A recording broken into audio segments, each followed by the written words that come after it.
I'm an educator and raptor specialist at Hawk Mountain Sanctuary, and I'm joined by Dali, who is our conservation education trainee. So we're going to get started. Just a little idea of what we're going to be chatting about today. We're going to learn a little bit about Hawk Mountain's history. It has a very unique history. We are going to learn about raptors and what makes them unique and different from other birds. We might chat a little bit about migration, maybe some of the research that we do at Hawk Mountain, and we also have a very special feathered coworker of mine that I'm excited for you to meet. So looking forward to that. We are going to start off just to tell you a little bit about Hawk Mountain. So has anyone ever been to Hawk Mountain before? It's about an hour drive from here. Very nice. It's a great place. If you ever have a chance to go visit, anyone who uses a wheelchair or stroller, we have a accessible trail up to the lookout that you can take on a wheelchair. So I definitely recommend that trail. It's beautiful, and you get a great view of the valley. We have a beautiful garden that you can go through as well. So definitely recommend checking it out. So a lot of people, when they go to Hawk Mountain, they assume that we are a state park, but we are actually a private nonprofit. We're fully supported by donations from the public and people that come to hike our trails and pay our trail fee. And we have members at Hawk Mountain too that help to support us. So we're really appreciative of that. So the history of Hawk Mountain is so interesting because Hawk Mountain was called Hawk Mountain for a long time, but it had a very different definition. So now Hawk Mountain is a sanctuary. It's the world's very first sanctuary for birds of prey. But back then it was called Hawk Mountain for a different reason. People would actually travel to Hawk Mountain to shoot these birds. So back then, these birds were seen as vermin, as pests. People were trying to support their families. They were raising their own livestock, and a hawk would come in and eat their chickens. So they saw them as competition. They did not have a positive view of these birds. So people would go there, and I actually have a photo that Dolly will come around and show you of a young boy at Hawk Mountain with a dead bird in his hand. And it was a family event. People would go for generations to shoot these birds for sport. And actually back then, before we knew how important these birds were for the environment, there was a bounty put out on one bird specifically, and it was the northern goshawk, which is one of the birds that we see here. And they said, if you bring us a dead northern goshawk to the Pennsylvania Game Commission, we will give you $5. And as you can imagine, in the early 1900s, $5 was a lot more than it is now, right? So people did it. They would bring the birds there. But the real problem was people would go, and they couldn't tell the difference between these birds in the sky. So they would go to Hawk Mountain, shoot these birds, and they would pick out the northern goshawks to get that bounty and leave all the other birds behind. So it was kind of a sad sight to see. So this photo here that Dolly will come around with is a photo of a man named Richard Poe.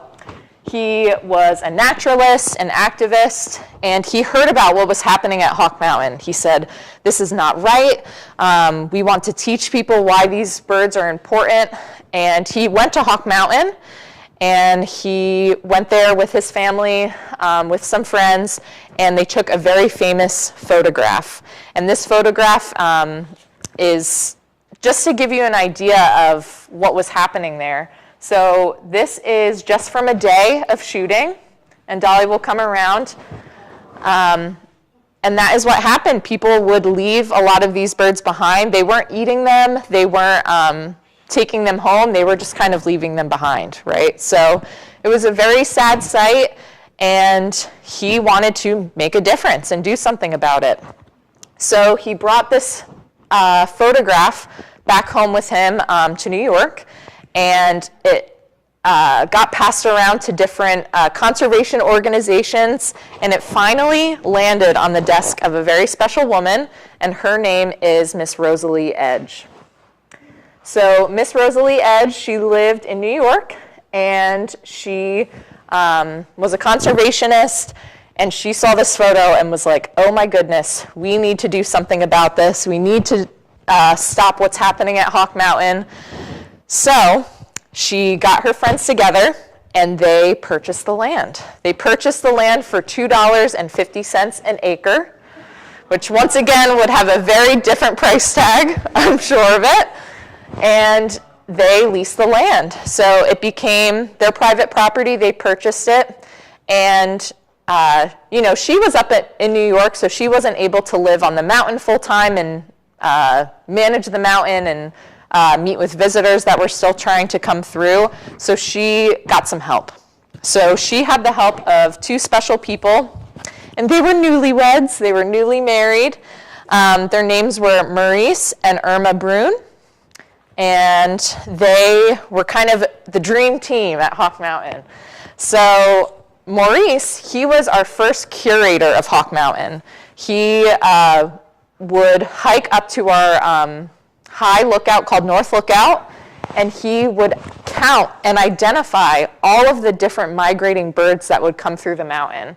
And he was our first curator, and Hawk Mountain, because of Maurice, has the world's longest running raptor migration count. So they've been doing it for over 88 years, and raptor and conservation organizations from around the world go to Hawk Mountain to get data from us about these population numbers, and he did a lot of work in conservation. Irma, a very petite woman, she came in at like 4 foot 10 inches. She was the first gatekeeper of Hawk Mountain. So her responsibility was standing at the front gate, and she had to meet all of these big men who had been coming there for generations to shoot these birds. And as you can imagine, the backlash in the beginning was pretty intense, right? So these families, they've been coming here for years, and suddenly there's these people from out of town telling them that they can't shoot there anymore. So there was some mixed feelings in the beginning from the local people. And this is, a really good example of nonverbal communication of how they felt about it.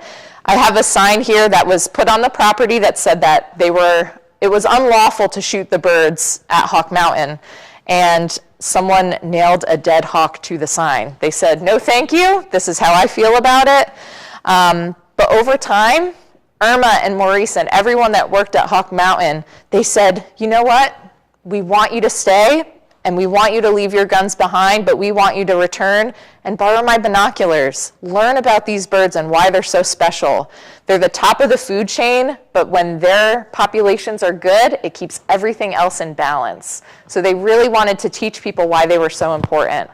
And over time, we were founded back in the 30s, but that public opinion has slowly changed. And now it's become a premier place to go hiking. Beautiful views, especially right now as the leaves are changing, but also a great place for research. We have a whole team of scientists that are collecting data still on these birds, learning about how to protect them, and make our environment improve for the better. So it's a really wonderful history. I do have a photograph here of a woman named Rachel Carson. She's a very famous environmentalist.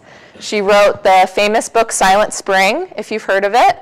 And she took research from Hawk Mountain about bald eagles back then, that their populations were going down and down, and they didn't know why. And they traced it back to a chemical called DDT, which I'm sure you're familiar with, that once they learned that DDT was making bald eagle eggs so fine and brittle and delicate, it was killing the babies, so there were no new young bald eagles coming through.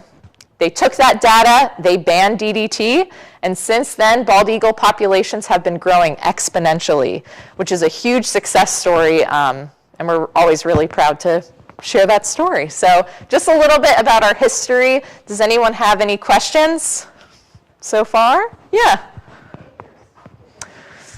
Oh boy. It was a few, it actually might say on here, let's see. They purchased, back then they purchased 1,398 acres, $2.50 a pop, pretty nice. And I believe since then our acreage has doubled. So we work with a lot of local people in the area, and I believe we have over 2,000 acres, maybe close to 3,000 acres now. And it's really interesting too. I mean, a woman founding this entire organization in the 1930s was kind of unheard of back then. So I love to give it up for Miss Rosalie Edge. Any other questions? Yeah. You said that it hurts the eagle's eggs. How do the other raptors? Good question. So what was happening with the DDT was it was running into the waterways, and it was getting into fish. Now the fish, they were perfectly fine. They were not affected. They carried on life as normal. But bald eagles would hunt the fish, and that's like one of their favorite things to eat. And they would eat the fish. The bald eagles, the adults, would be fine as well. But then whatever the chemicals were doing, whenever the mom bald eagles would lay their eggs, it made the calcium and everything else in the egg really delicate. So the mother bald eagles were trying to be a good mom, sit on their eggs, keep them warm, and they would crush them. So I know. It did greatly affect the bald eagles, especially because they were primarily eating fish. It also affected peregrine falcons at the time as well. But those were the two main species where we really saw a difference because of the DDT. I'm sure that it probably slightly affected some other species as well, though. Very good questions. Yeah.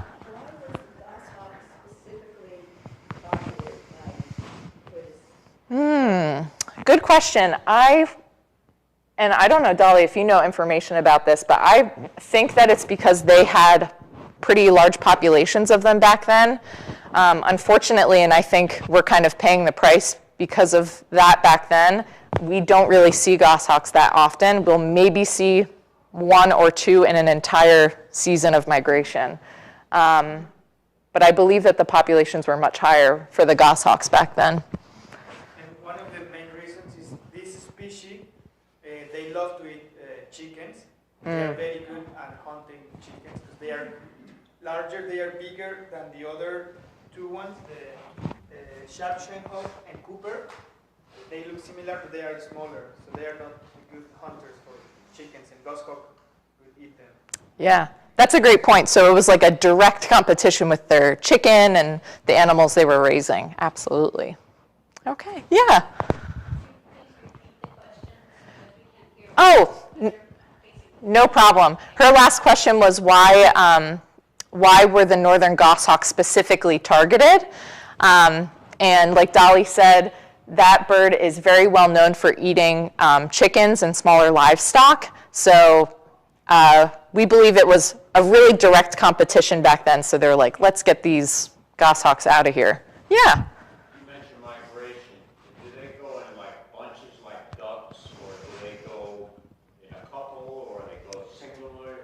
Yeah, so he asked if migration, do birds fly solo as they're migrating, or do they migrate in large flocks like ducks and other birds? And it really depends on the species. So most raptors will migrate on their own by themselves, but a great example would be the broadwing hawk. They migrate in large flocks, and one of the days this season, in one day we saw almost 3,000 broadwing hawks flying over together, which is a beautiful spectacle. And Dolly's going to talk more about migration in Mexico later because, here, I'll just pull this map out really quick. So raptors, they migrate in all different parts of the United States, but they don't like to migrate over water, just because it's safer to migrate over land. And they funnel all of these birds through Mexico, Central America. So the numbers that they see in Mexico of birds migrating over is staggering. So we'll have Dolly talk more about that later. It's so interesting to learn about. All right. So any other questions? And we'll start to learn a little bit more about raptors. Yeah, we do. He asked if we see any osprey that migrate through, and we do see a few osprey. They're pretty solo. They do go solo when they migrate, so a few here and there. Yeah, we have been seeing them quite a bit. All right.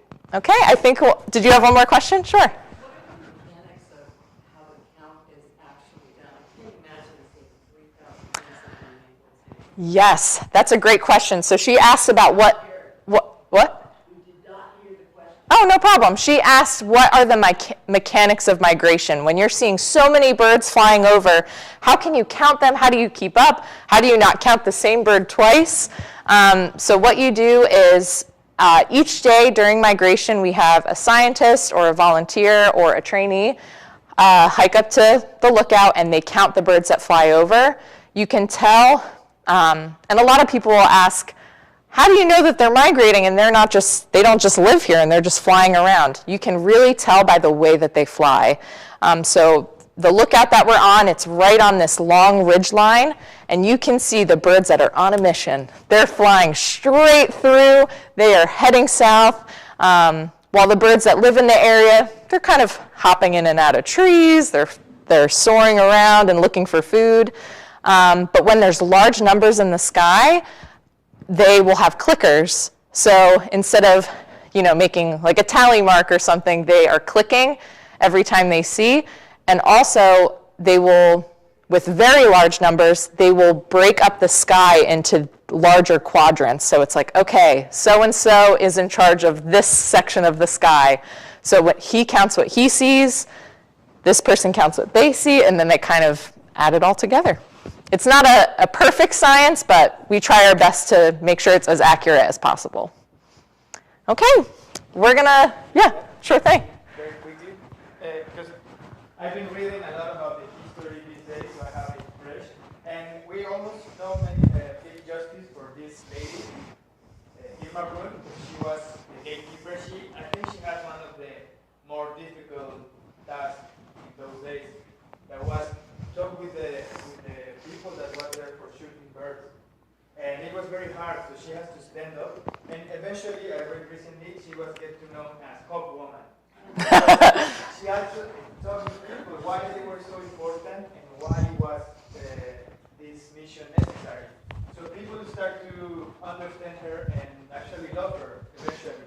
So she was a very important piece of this history. And I always like to mention her because she was a difficult job, and sometimes we don't give her the spotlight. So she was the hot woman in those days. These kind of things actually help them to raise money, because these people was trying to scare them and keep them away doing this. But they used these photographs to show the people that why they were there and why it was so necessary. So at the end, these things help actually Hawk Mountain, because they show just how necessary was their job there. And one little thing about the concentration of birds in that region, the hunters, when they were there avoiding them to go to Hawk Mountain, they tried in other places, but they said it was not the same. They don't have these concentrations in other mountains. And Hawk Mountain is really good because you have them really close. You can see them so well, and sometimes they fly above you. I mean, under you. Yeah. So they try other mountains to keep the shooting, but they say it was not the same. So that's why Hawk Mountain is so special too. And yeah, that's it. Absolutely. Oh, I love it. Irma is amazing, and Yeah, she was very strong. Okay, so we talked a lot about the history, but we want to talk a little bit just about the basics of raptors. How do we know, how are raptors different from other birds, right? So when you hear the word raptor, is there anything that comes to mind? Birds of prey, absolutely. Anything else? I've heard Jurassic Park. Jurassic Park? Velociraptor? Yeah. Rapping on a door, absolutely. Very good. Yeah, so raptors, birds of prey, they are hunting birds, they're carnivores, but there are birds that also hunt that aren't considered raptors. So we're going to learn how raptors are uniquely raptors, what sets them apart. So raptors have 3 special physical adaptations that help them to hunt and survive in the wild. Does anyone want to take a guess as to what one of those adaptations are? Something that a raptor... Their talons. Oh yes, absolutely. So we have some real talons that we're going to show you. So Dolly, if you want to come around, and we have the real talons of a red-tailed hawk and a great horned owl. So check out how sharp they are. See if you notice any differences between the two. So raptors have very sharp talons, and they're going to hunt feet first. They will catch and kill their prey with their feet. It is a little scary. And imagine being on the other side of that. I mean, holy cow. But they have a very sharp talons, but they also have a very strong grip with their feet as well. So they can, squeeze hundreds and hundreds of pounds of pressure with their feet. And I don't even think I could do a fraction of that. So they have a very strong grip just for how small they are. And yeah, so definitely the talons, they definitely use that to their advantage. At Hawk Mountain? Oh, very nice.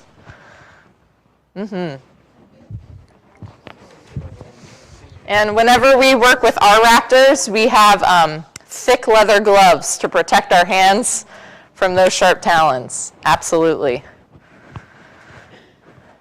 Anyone notice any differences between the two talons? Between the hawk and the owl? Yeah. People always say fur right off the bat because they look really furry, fuzzy, but they're very small feathers, absolutely.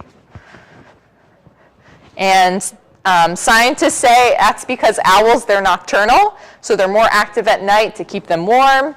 And also the way that air passes through those feathers helps them to be more silent and sneak up on their prey, which is quite cool. Okay. So as Dolly finishes going around with the talons, what other adaptations do raptors have that make them unique? Eyesight, you got it. Absolutely. So raptors have very keen eyesight. We have some model skulls of raptors that we'll come around with as well. So I have the skull of a red-tailed hawk and the skull of a great horned owl. And just to show you how large their eye sockets are, they have very large eyes.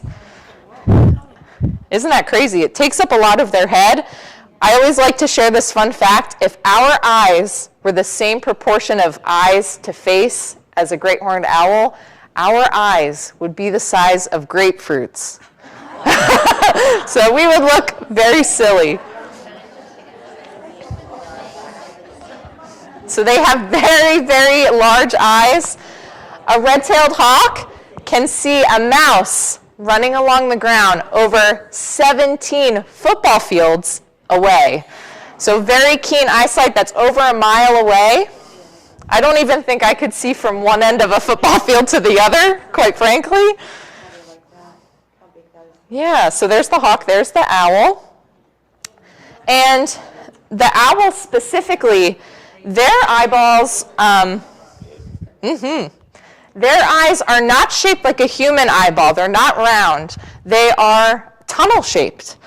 And owls do not have muscles in their eyes like we do to move them around. So, you got it. So as a human, I can look straight ahead and look around with just my eyes, and owls can't do that. They have to turn their head. And I know, aren't they large? So do we think an owl can turn their head all the way around 360 degrees? Yes, you guys are all correct. So almost, not all the way. A lot of people think that they can go all the way, but if they did, their heads would just fall right off, right? So yeah, they can go about 3/4 of the way. We have a picture that we can show you of how they rotate. These are model skulls. We buy them from a website called Bone Clones. But the talons are in fact real. The skulls are not, though. So yeah, here's a look at those eyes. The red-tailed hawk, too, has this very interesting bone-like formation above their eyes, too. Any guesses as to what that might be for? Yeah, it's a built-in pair of sunglasses or a visor. It protects their eyes from the sun.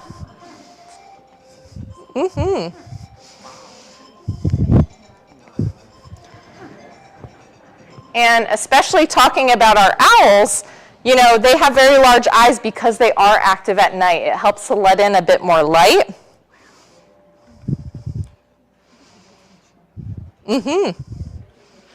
Very cool stuff.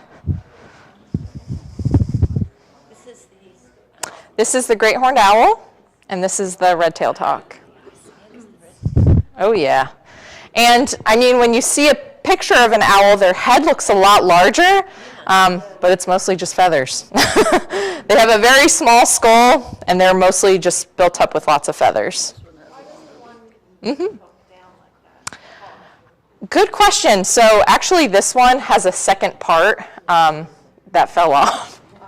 So they are both hooked. But it does look a bit more pronounced with this one, absolutely. So what did you say about this shade for this? Yeah, so this little bony ridge right here, the owl doesn't have it, and it protects their eyes from the sun. It's like a built-in visor, sunglasses. The owls mostly at night. Exactly, so they don't need it. Yeah. Yeah.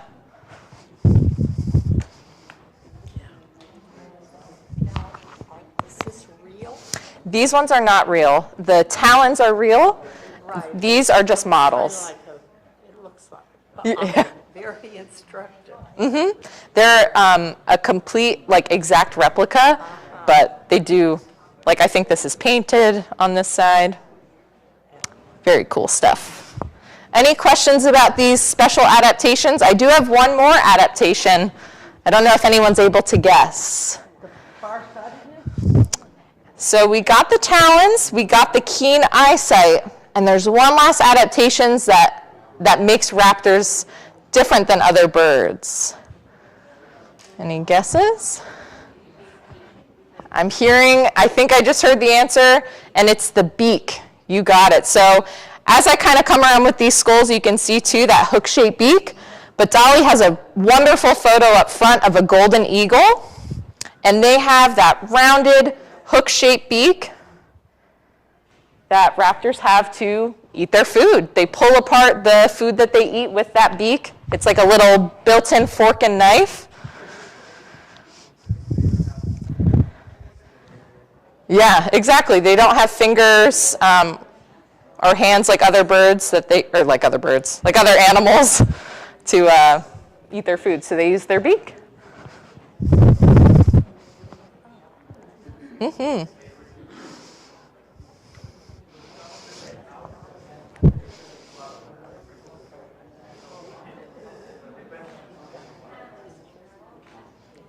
So large, right? Isn't that interesting? And then there's that little bony ridge that the hawks have to protect their eyes from the sun.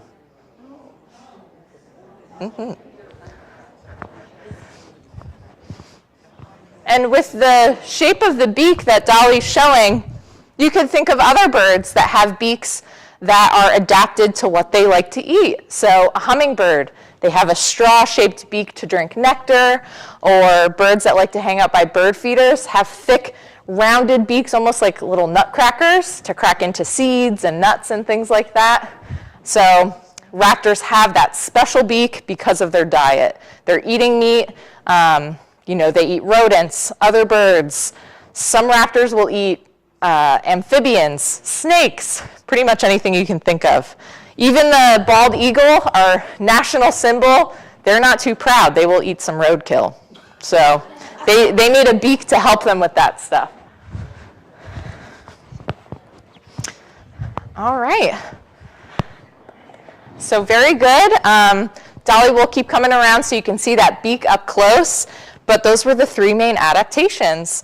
One extra one I'll just chat about while we're here is a really cool adaptation for owls that when I learned this, I was like, wait, what? That's amazing. So owls' ears are different than our ears. They have one ear up here and one down here.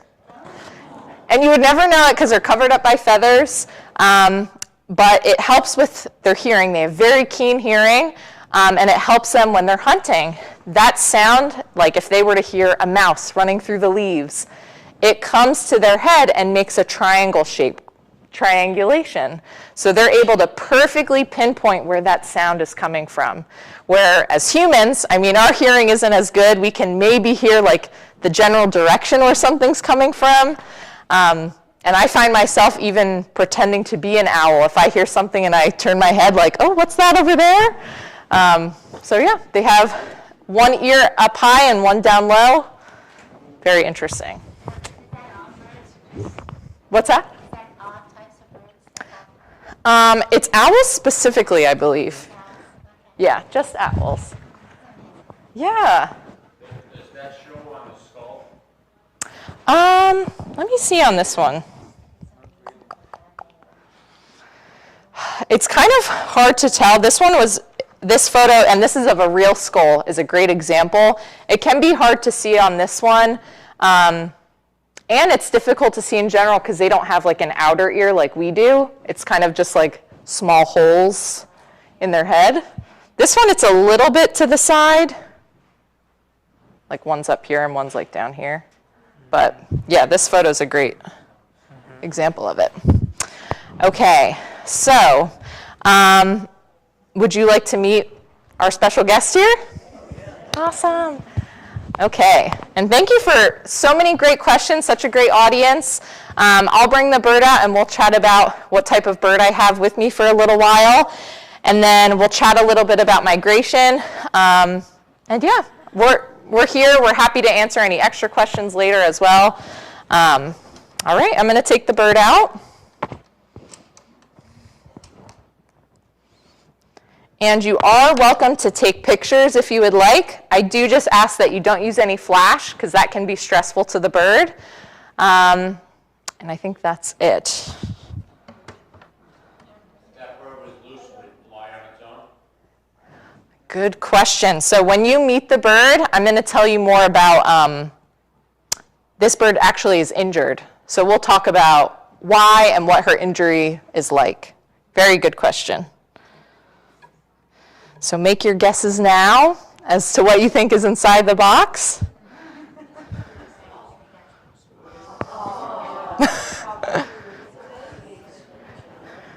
All right, so I'm going to take a walk around so you can get a closer look.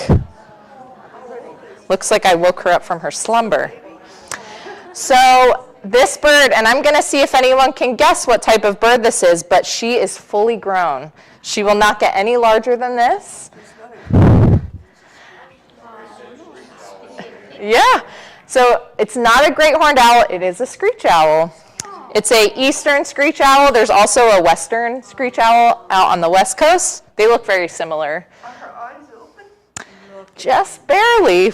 And I want to tell you about that because whenever I bring her out, people always say, oh, is she sleeping? Because her eyes are like just barely open. Ooh. Well, I am not sleeping.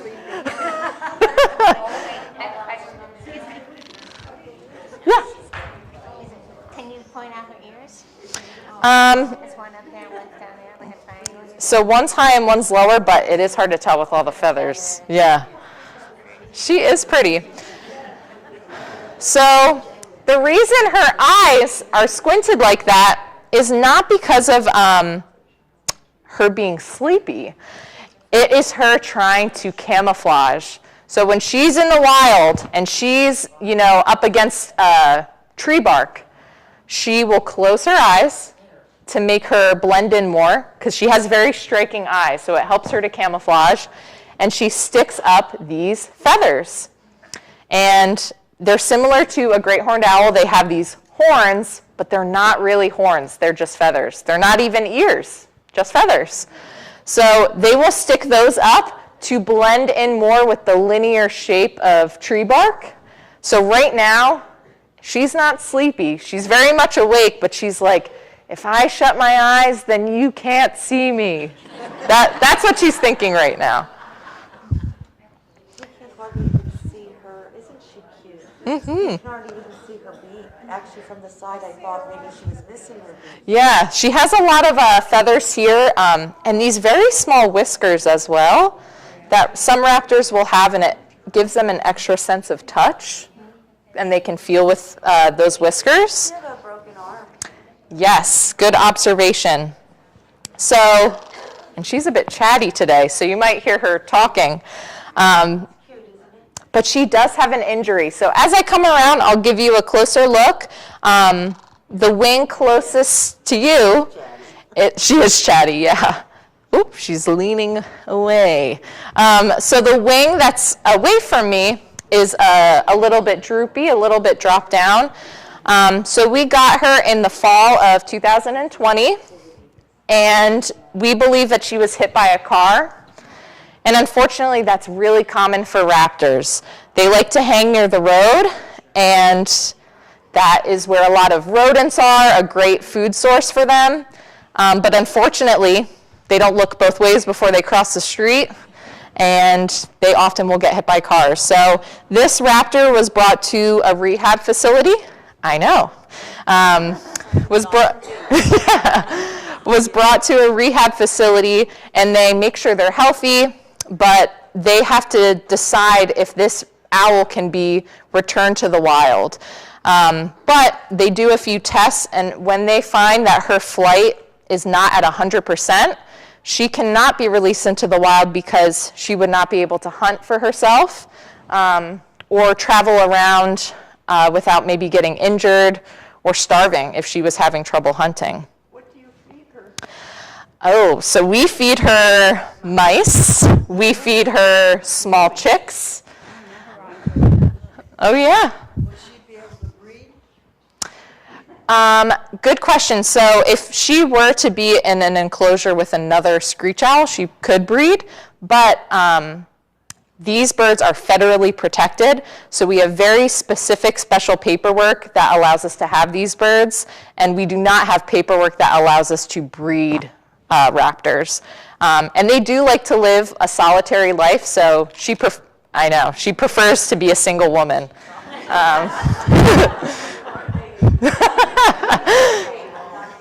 What's that? That is such a great question. So she asked, how do you know if that's a she and not a he? And actually, when we first got her, we thought that she was a he. So the only way to tell with most raptors is through a DNA test. When you see them in the wild, They're all the same color. they're all, Birds are different colors. yeah. There's there's two different raptors in this area that the male and female look different. But with most males and females, the only real way to tell is the females are a little bit larger, and that's it. Because they lay the eggs, they keep the nest warm, so they're a little bit bigger. So when we first got her, we brought her to the vet for a checkup, and they said, they're like, we don't need to do the DNA test, but we think it's a male. They just kind of guessed, and we were like, okay, it's a male.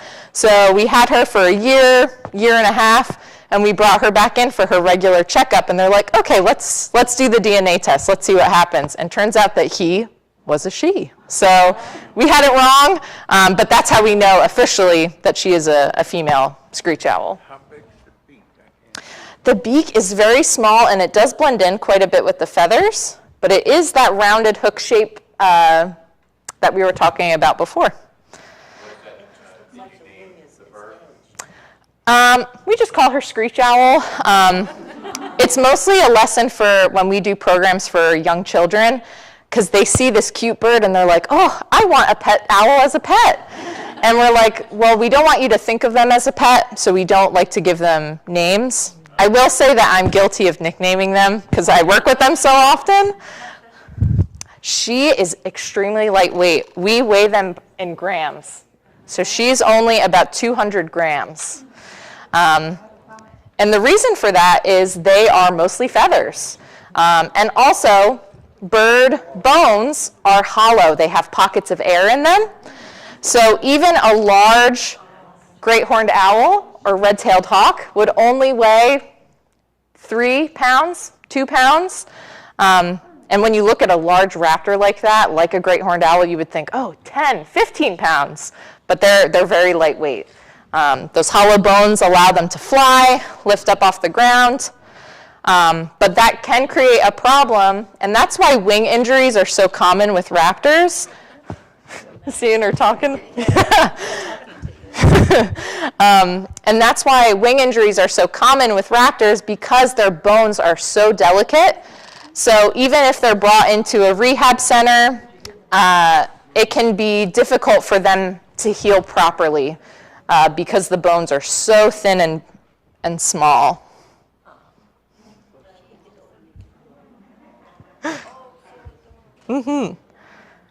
And I know we talked a little bit about migration before, but these birds are very common in this area. They don't migrate. Now, at night, we had some that nested and lived on the wire right outside our bedroom window. It was interesting in summer. Oh, I cool. thought the eyes were yellow. Did they reflect yellow at night? They do.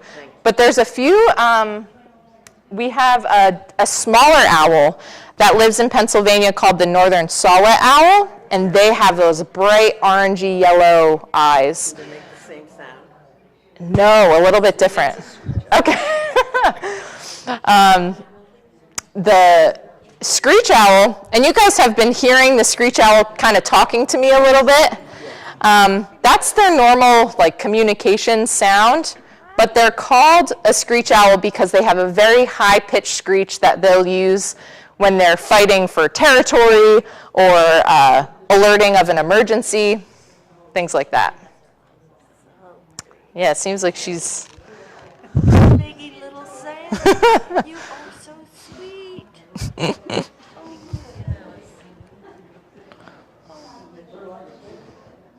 Any other questions about this screech owl while I come around? Is that on the smaller side or of owls? Yes, so this is the second smallest owl in Pennsylvania.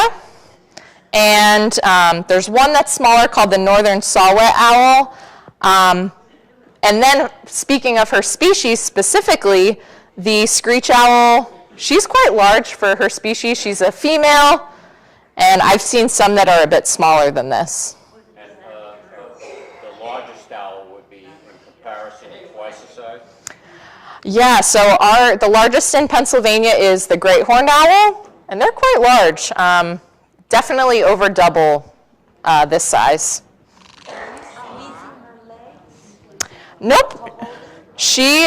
Good question. So she asked, am I squeezing her legs? Like, how am I getting her to sit on my glove? And I have my glove here, and she has these special leather anklets around her ankles. They're called anklets and jesses. And those are around her ankles, just like little bracelets. And I hold on to those straps. So she's just sitting comfortably perched on my hand like I was like a little branch swaying in the wind. So that's how she's sitting. I'm not holding her down. And she can adjust her feet if she likes or move around. With the staring eyes, wow. Mm-hmm. She has beautiful eyes. And when she's really alert and they're popped wide open, it's beautiful. They're like greenish or something. Mm-hmm. Like a greenish yellow in this light. Absolutely. The feathers fall off and stuff? Yeah. So he asked if the feathers fall off, and raptors do molt their feathers, similar to how a snake sheds their skin. As they grow and as the seasons change, they will molt their feathers. Is she full grown? She's fully grown. We don't know. So she asked, how old is she? We have no idea. So we know that she's fully grown, but there's no real way to tell the age in raptors. The only time where you can is there are some specific species where they look different from juvenile to adult. So a bald eagle, we know bald eagles as having the white head and white tail, but they do not get that full white head and white tail until they're a full-grown adult. It can sometimes take 5, 6, 7 years. And actually, up there where Dolly's standing, there's a photo on the right side of a bald eagle and an immature bald eagle, and they look quite different. And as the years go through, they will molt those juvenile feathers and slowly get the white head and white tail. It's the two birds at the top there. What is the what? Lifespan.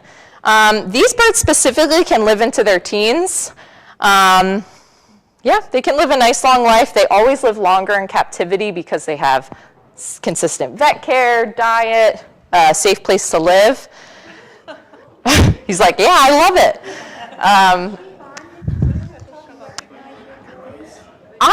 I wish I could read their mind and know that for sure, but I really do think so. Yeah, so we work with them all the time, and we call it building a trust account. So we do find, you know, when new people are working with them and it's not in their usual routine, similar voice, face, movements, I think they're aware of that. And it's just, you know, guessing, but I really feel like they act different with different people and understand the routine of each person. She's like, yeah, you tell them. I know, I was thinking about that. Yeah, she's very chatty. But yes, so she's a very special lady. Any other questions about her? Yeah. Yes. So they will eat small rodents. Some smaller raptors will even eat large insects as well. But screech owls, they will even eat smaller screech owls, which is crazy. So they have a pretty wide diet. But yeah. And it's really cool. I mean, you can listen for that call at night and see if you can hear one in the woods. They're very common here, but some people will go their whole life never seeing them and maybe only hearing, if that. So it's a very special thing to see. Yeah. I used to observe in my driveway Uh-huh. that what they ate, then they upchucked the Yes. parts that can't digest. Yes, so he asked that do owls cough up what they can't digest? Yes. So raptors have this amazing digestive system. They have 2 stomachs. So when they eat something, they eat the whole thing. They eat it whole. They swallow the whole thing. It's a little gruesome, but they swallow it, and in one stomach goes all of the nutrients, all of the, you know, the fat and everything, and the other side is the feathers, the bones, the fur that they don't need. And once or twice a day, they cough up this perfect little pellet of what they don't need, and just drop it and go. So, and that's a way that we can check with our birds if they're healthy, that they're consistently creating those pellets, and see like how they're doing with their diet. So, yeah, they cough up little pellets. Yeah. No, they would not. They only eat meat. That's a good question. They would eat the small bird that goes. Yeah, they would eat the birds at the feeder, but not the bird seed. And actually, talking about the birds before, the northern goshawk, Cooper's hawk, and the sharp-shinned hawk, they love to hang out by feeders. So beware if you have a bird feeder. Don't the mice also have to be live? Or can you feed them dead? Yes, good question. So she asked, do we feed these birds live food or dead food? And in the wild, they would probably hunt after live food. But sometimes dead food in the wild, if you know they're looking for a meal, they'll get what they can get type of thing. But in captivity, we do feed them dead. Just because, especially with our injured birds, we wouldn't want to put a live animal in their enclosure for them to hunt and have them either get hurt by that animal, maybe scratching or whatever, or escaping, and then them missing out on their chance to eat. So the food is not alive. That's a good question. How do you kill those, what do you feed them?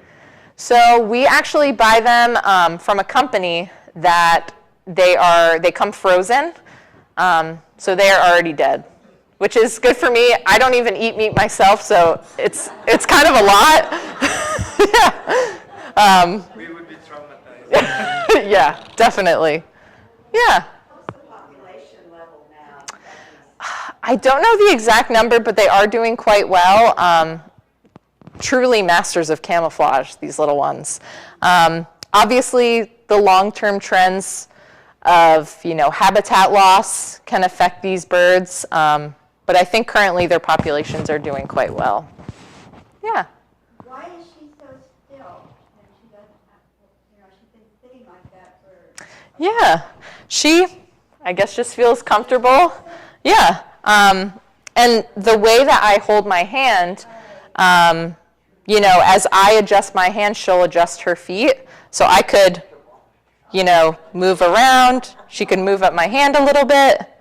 But with most raptors, it's not like a puppy where they're really active and moving around. They like to just kind of stay put. Now she has this wide stance for you. Yeah. How long would the wingspan be? I would say her wingspan is probably 1 to 2 feet long. Their wings open up quite wide. I think we might have one that we can walk around with, just one of the wings, and you could feel it too. It's very soft. But raptors, they have, like a red-tailed hawk, for example, very small when their wings are in close, but their wingspan 5 to 6 feet wide. I don't know if anyone's ever seen photos of an albatross, but they can have up to an 11-foot wingspan, which is like amazing. Oh yeah. So Dolly does have a screech owl wing that he'll come around with if you'd like to see the size and feel it.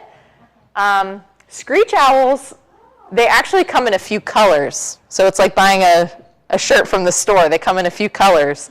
I have a gray screech owl, but there's also red screech owls and brown ones as well.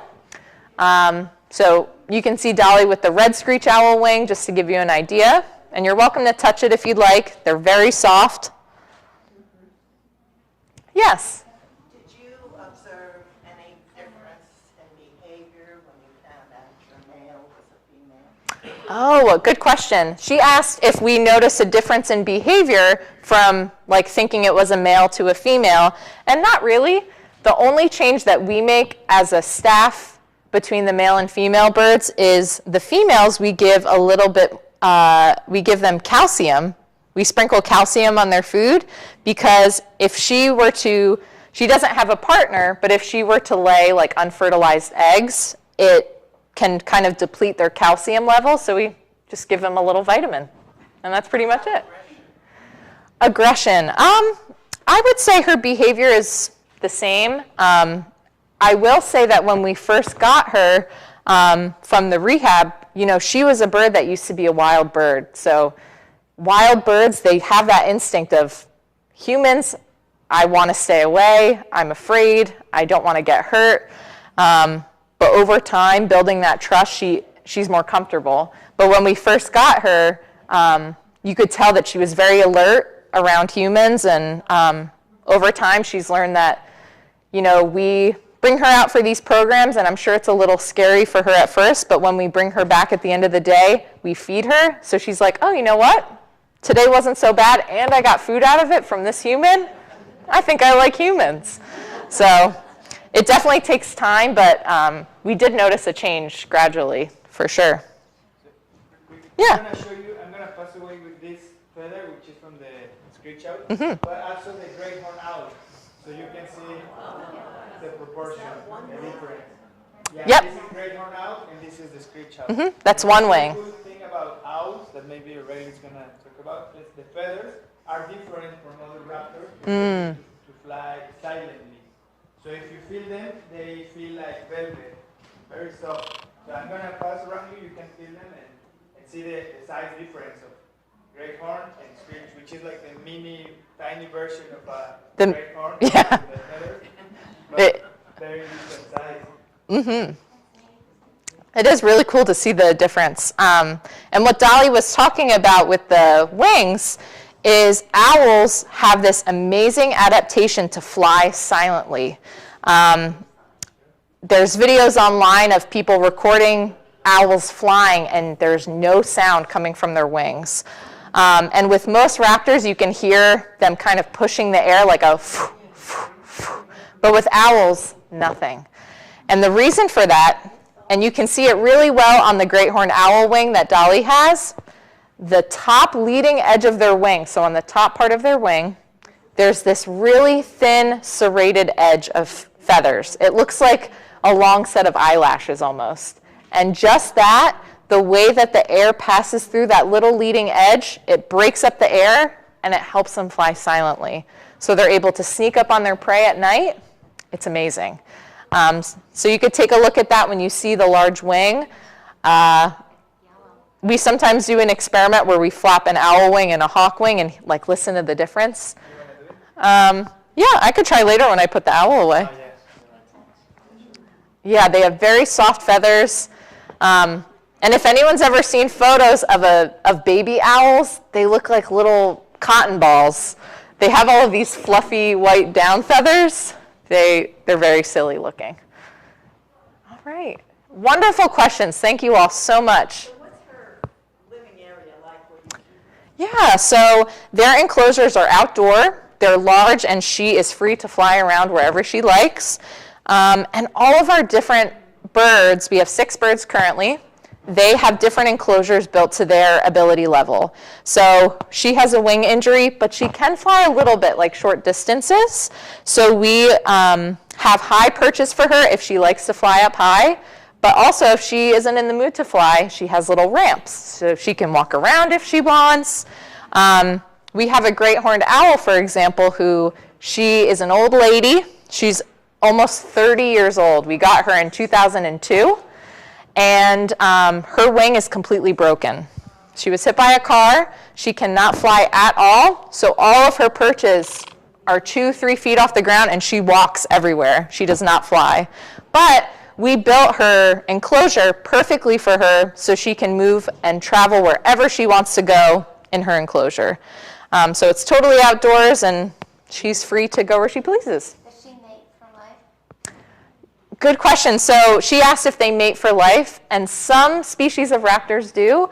And it's actually amazing. My mom, she lives in New Jersey on a creek, and in her backyard by the creek is an osprey nest. And every year, the same 2 ospreys will leave the nest, migrate, and will likely migrate and take 2 different paths. Go south, migrate, return every year to the same nest, and have babies every year. So they are monogamous. They will stay with that same partner. What's that? Eagles are as well, yeah. Screech owls, I want to say yes, but I'm not totally positive that they have, like, they mate for life. But with raptors, that is usually the case. Very good. Sure. We have a lot of bird feeders. Should you clean them out every year? Because maybe the same birds would come back and use an alternate. Oh, bird feeders or bird nest? Bird nest. Oh, okay. So she asked if you should regularly clean out bird nests. And I would say if you find that there's a season that there's not birds active in that nest, it is always good to kind of do a clean sweep, give them a fresh start. And that kind of is part of their process when they're building their nest to put new materials in there. And yeah. I asked Google, and they said yes, you should clean them out every year. Very good. I wondered how you found Oh, yeah. As long as it doesn't disturb what animal uses it, I would say it's good to clean it. I'm noticing from your pictures. Yeah. that some, the shoulders are obvious, but like on the eagle, their wings are spread out. Yes. Bone structure the same? Very good question. So she asked if the bone structure and how all of these different birds, their wings sit a little bit differently. And their bones are a little bit different. But also when their wings are relaxed, they often look very similar. It's just the way that they hold their wings. So, you know, the osprey, they fly and their wings are in this M shape. But a bald eagle, they fly with their wings straight out. So it really just depends how they're holding it to soar through the sky. And that was another thing we were going to get to, but you guys had so many wonderful questions. When you are identifying raptors, it can be very difficult when they're high up in the sky because they all look the same from far away. They just look like a little tiny speck in the sky. but you can use both their silhouette, so the way that their wings are shaped when they fly, and their flight pattern, so how they're flapping their wings, to narrow it down into a few easier categories.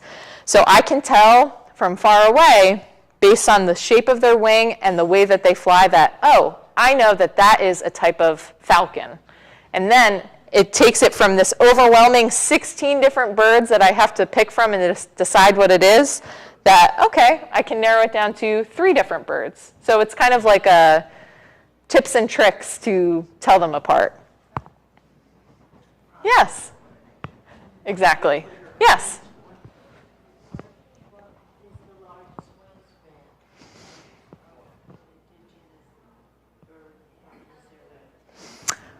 Good question. I would say the bird with the largest wingspan is probably the bald eagle, and they have, I believe, a 7-foot wingspan. So taller than, I'm assuming, everyone in this room, which is amazing. Yes? Can you tell us the difference between the various kinds, like the kestrel and the hawks and so forth? Sure. Yeah, I'm going to put Miss Screech Owl away, and I can show you some differences. But I also want to be respectful of time. So let's see here.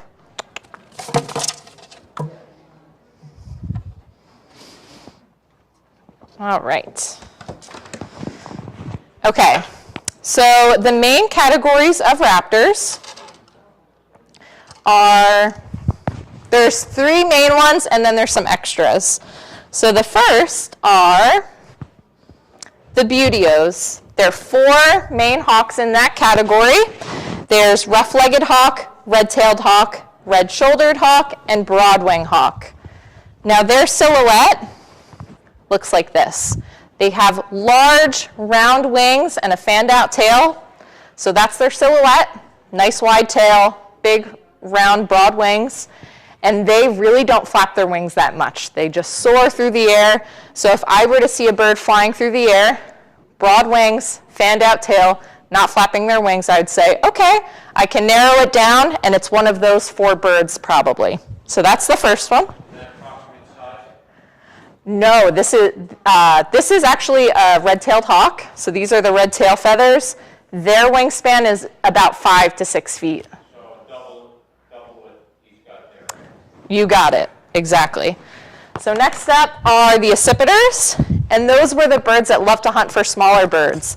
So that is the northern goshawk, the Cooper's hawk, and the sharp-shinned hawk. And you're welcome to come up close and see these photos as you guys leave later.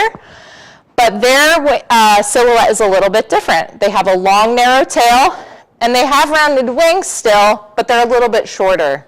These birds are forest birds. They weave in and out of trees.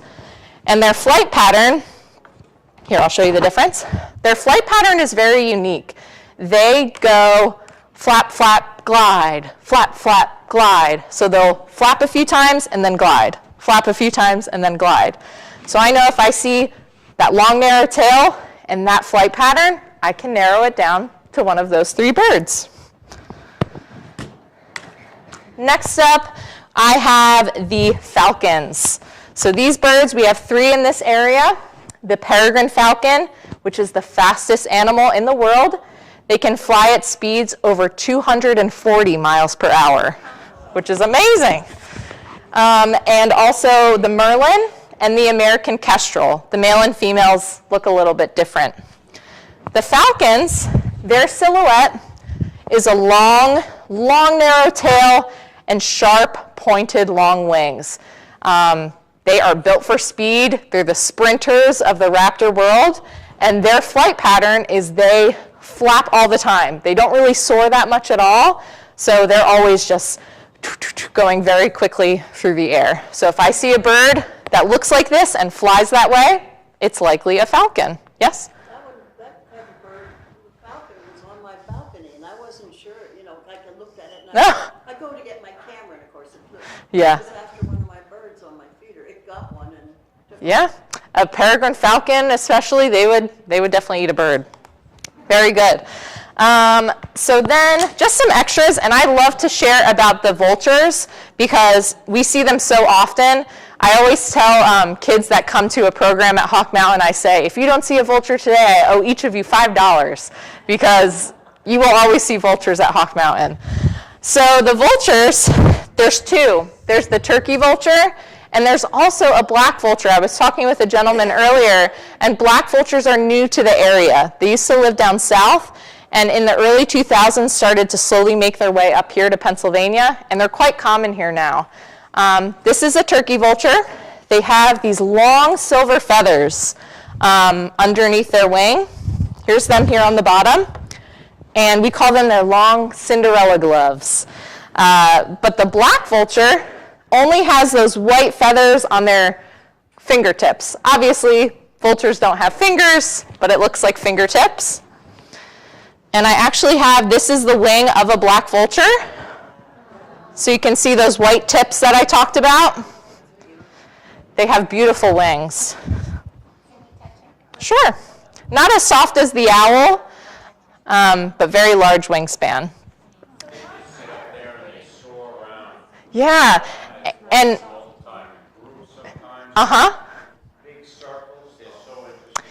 they are, and vultures are different from other raptors. Most raptors like to live solo, but vultures will live in large communities called roosts, and they'll all sit in a tree together. They'll open up their wings and sun out their feathers.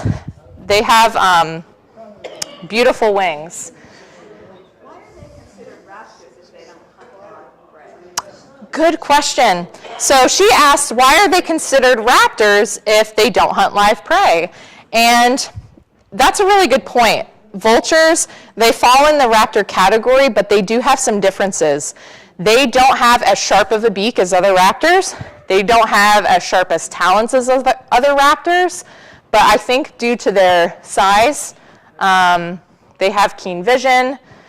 They actually have very great sense of smell as well. They kind of just group them with the raptors, but they're kind of their own thing because they are a little bit different. Another way that you can identify vultures in flight is turkey vultures will fly in a V shape, and most raptors will just fly with their wings straight out. So if you see a bird flying in a V, maybe doing a little wibble wobble, they don't have the best balance in the sky, you'll know that it's probably a turkey vulture. And you can use, obviously they have a red head too, but that can be hard to see from far away. Yeah, definitely not as soft as the owl, but definitely beautiful wings. And another group of birds I'll mention are the eagles. So in Pennsylvania, you can see the bald eagle. They're quite numerous now.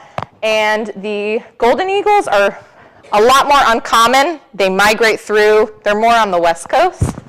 But we always characterize eagles when they fly through the air. They fly high in the sky, and they are so effortless.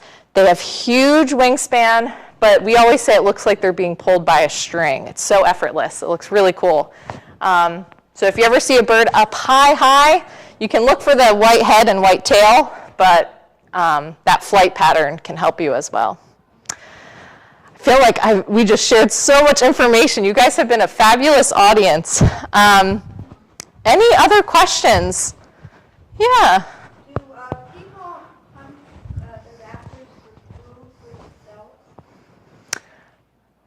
Like pheasants, and people shoot pheasants for their food. Do they use things for food? Oh. Allowed to, are they? Yes, good question. So raptors are federally protected. So you are unable in the United States to shoot them, even to have any raptor parts. So if you were walking through the woods and found a owl feather, that would technically be illegal to have it.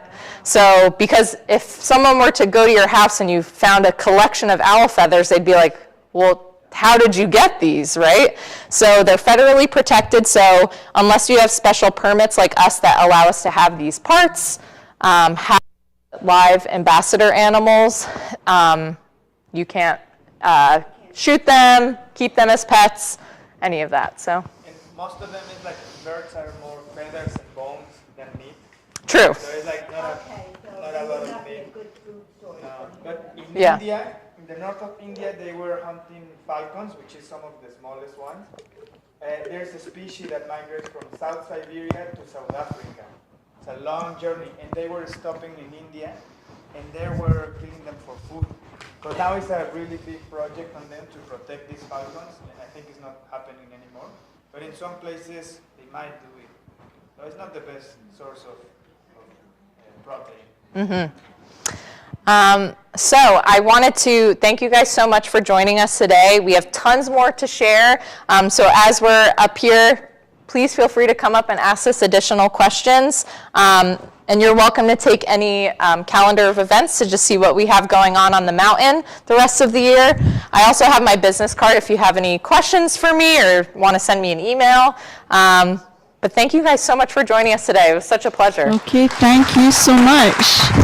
Thank you, Riley and Dan. What a fabulous, fabulous presentation. I think we all learned so much, and I'm amazed too at the wonderful questions that you got.